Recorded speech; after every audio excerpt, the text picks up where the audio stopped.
Assalamualaikum anak-anak. Ayo kita lanjutkan belajar tema 8, subtema 1, muatan IPA. Kali ini kita akan membahas tentang air dan bagaimana siklus air terjadi. Anak-anak tahu kan kalau air itu sangat penting bagi kehidupan makhluk hidup, baik manusia, hewan, ataupun tumbuhan. Nah, manusia selalu membutuhkan air dalam kehidupan sehari-hari, baik untuk keperluan rumah tangga, industri, pertanian, ataupun pembangkit listrik. Air akan selalu tersedia di bumi karena ada yang namanya siklus air. Apa ya siklus air itu? Siklus air adalah perputaran air secara terus-menerus dari bumi ke atmosfer, lalu kembali lagi ke bumi. Begitu seterusnya.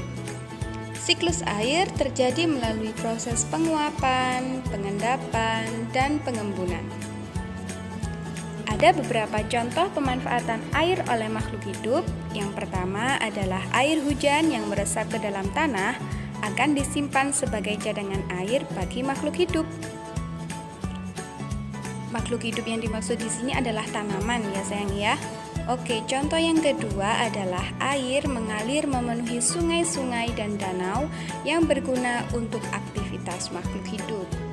Contoh lainnya, air dalam tanah akan diserap oleh tumbuhan untuk proses fotosintesis.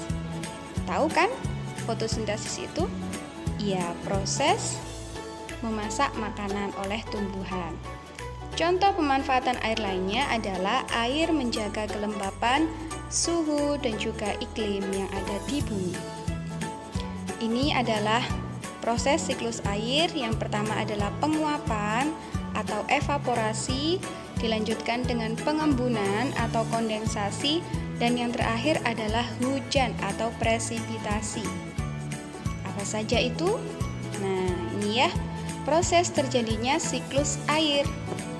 Anak-anak, air di permukaan bumi mengalami penguapan oleh panas sinar matahari. Itu disebut dengan evaporasi. Nah, ketika sudah menguap, uap airnya akan menuju ke atmosfer.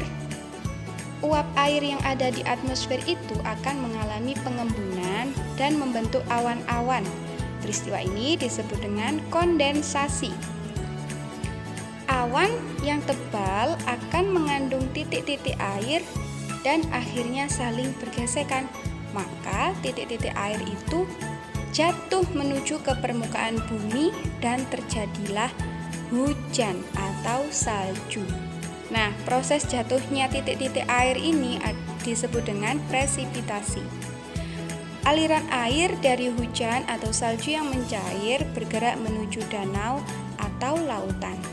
Begitu seterusnya, maka air di bumi akan selalu tersedia.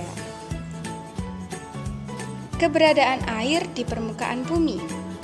Di daratan, air hujan dapat langsung mengalir ke sungai atau danau, bahkan ada juga yang diserap oleh tanah. Nah, proses penyerapan air ke dalam tanah disebut dengan infiltrasi.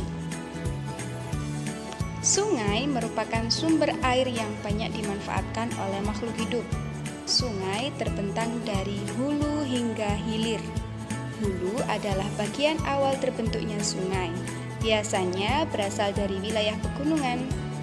Sedangkan hilir merupakan bagian akhir sungai yang terletak berdekatan dengan laut. Hilir biasanya memiliki mata air. Sungai mendapat air dari mata air, aliran air dalam tanah, dan juga dari aktivitas manusia. Saat cuaca terik, panas matahari akan mengakibatkan air sungai menguap. Hal ini berdampak pada berkurangnya persediaan air sungai, apalagi saat kemarau.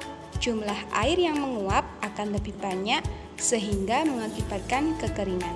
Nah, kalau sudah seperti itu, maka kita sebagai manusia yang bijak harus menghemat persediaan air.